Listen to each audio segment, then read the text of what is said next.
Hello everyone, एक बार फिर से आपका स्वागत है मेरे चैनल द मॉम्स वर्ल्ड में। तो जितनी भी मदर्स हैं उनको अपने बेबी के फीडिंग को लेके बहुत ज़्यादा कंसर्न रहता है कि अपने बेबी को क्या फीड करवाएं, कैसे फीड करवाएं, स्पेशली न्यू बॉर्न्स बेबी जो कि बहुत ज़्यादा सेंसिटिव होते हैं। तो हमको फीडिंग का प्रॉपर ख्याल रखना है। ऐसे में क्या होता है कि प्रॉपर नॉलेज ना होने की वजह से हम कुछ ऐसे मिस्टेक्स कर जाते हैं जो हमारे बेबी के लिए बहुत रिस्की हो सकती हैं। तो आज की वीडियो में हम ऐसी ही कुछ बातों को पॉइंट आउट करने वाले हैं, तो वीडियो को आप ध्यान से देखिए और पूरा जरूर देखिए। तो जब भी आपकी डिलीवरी होती है, अगर मदर को ब्रेस्ट मिल्क प्रोड्यूस हो रहा है तो उन्हें बेबी को सिर्फ और सिर्फ ब्रेस्ट मिल्क ही देना है। उसके अलावा कोई और ऑप्शन के बारे में सोचना भी नहीं है, क्योंकि ब्रेस्ट मिल्क बेबी के लिए बहुत ही ज्यादा इम्पोर्टेंट है।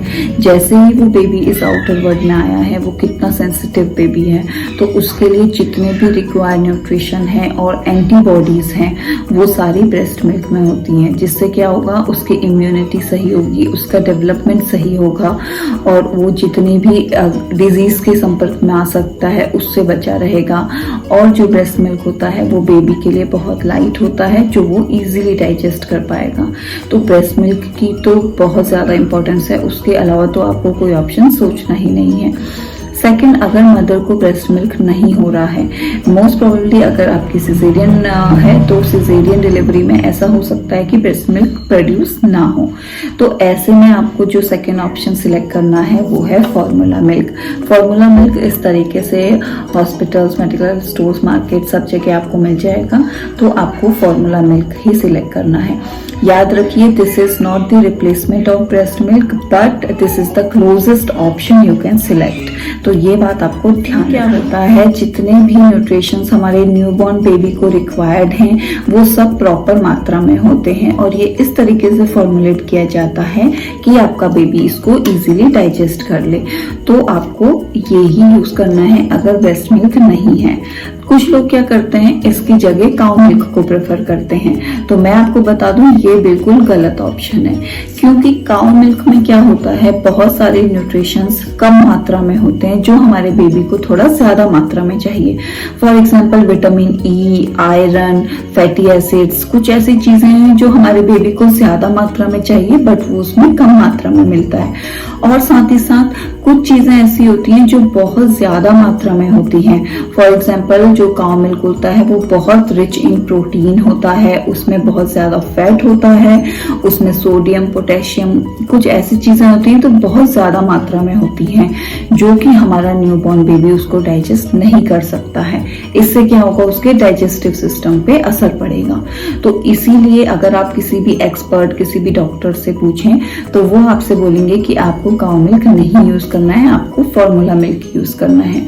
लेकिन कुछ लोग स्टिल काउ मिल्क ही यूज करते हैं, बिकॉज काउ मिल्क जो है बहुत अफोर्डेबल। अब हम बात करेंगे कि आपको अपने बेबी को फॉर्मूला मिल्क कैसे देना है।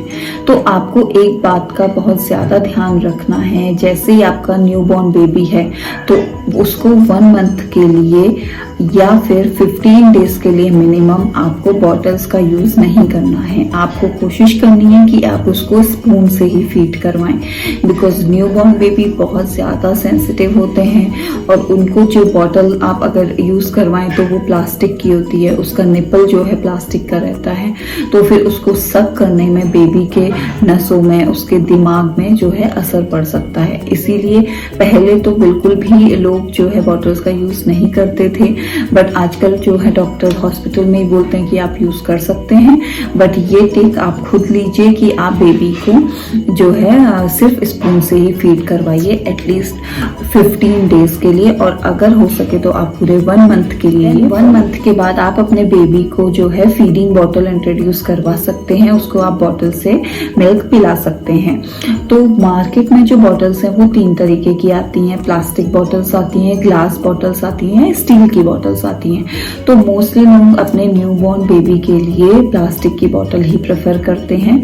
तो प्लास्टिक की बॉटल आप ले सकते हैं, लेकिन उसके लिए आपको कुछ बहुत इंपॉर्टेंट चीजें ध्यान में रखनी है। फर्स्ट ऑफ ऑल आपको जो भी प्लास्टिक की बॉटल लेनी है वो BPA फ्री लेनी है। BPA जो है बिस्फेनॉल एक केमिकल होता है जो प्लास्टिक की बॉटल्स या प्लास्टिक का कुछ भी मटेरियल बनाने के लिए यूज होता है, और ये जो केमिकल है ये बहुत ही ज्यादा डेंजरस होता है हमारे खास करके हमारे बच्चों के लिए, क्योंकि अगर ये केमिकल बच्चों के अंदर जा रहा है तो बच्चे उसको इनटेक कर रहे हैं तो वो उनके ओवरऑल डेवलपमेंट, उनकी इम्यूनिटी, उनके ब्रेन, उनके डाइजेस्टिव सिस्टम, हर चीज को इम्पैक्ट करता है और बहुत रिस्की होता है। तो हमको मेक श्योर करना है कि जो भी हम प्लास्टिक अगर अपने बेबी के लिए यूज कर रहे हैं तो वो BPA फ्री होना चाहिए। सेकंड, आपको अपनी बोतल इस तरीके से लेनी है कि उसमें एंटी कॉलिक का फीचर हो। एंटी कॉलिक क्या होता है कि उसमें प्लास्टिक बोतल्स में ये फीचर रहता है कि जो एयर का वेंटिलेशन है वो प्रॉपर रहता है। इससे क्या होता है कि जब बेबी आपका अगर मिल्क पी रहा है वो बोतल को अपने मुंह से हटा रहा है और एट लास्ट जब उसका मिल्क खत्म हो गया है तो ऐसी सिनेरियोज में उसके अंदर जो है एयर ना। नेक्स्ट, आपको ये ध्यान रखना है कि जो भी आपकी बोतल है उसका जो निपल है वो अच्छी क्वालिटी के सिलिकॉन से बना हो, जिससे वो बहुत सॉफ्ट होगा और बच्चे को सक करने में आसानी होगी।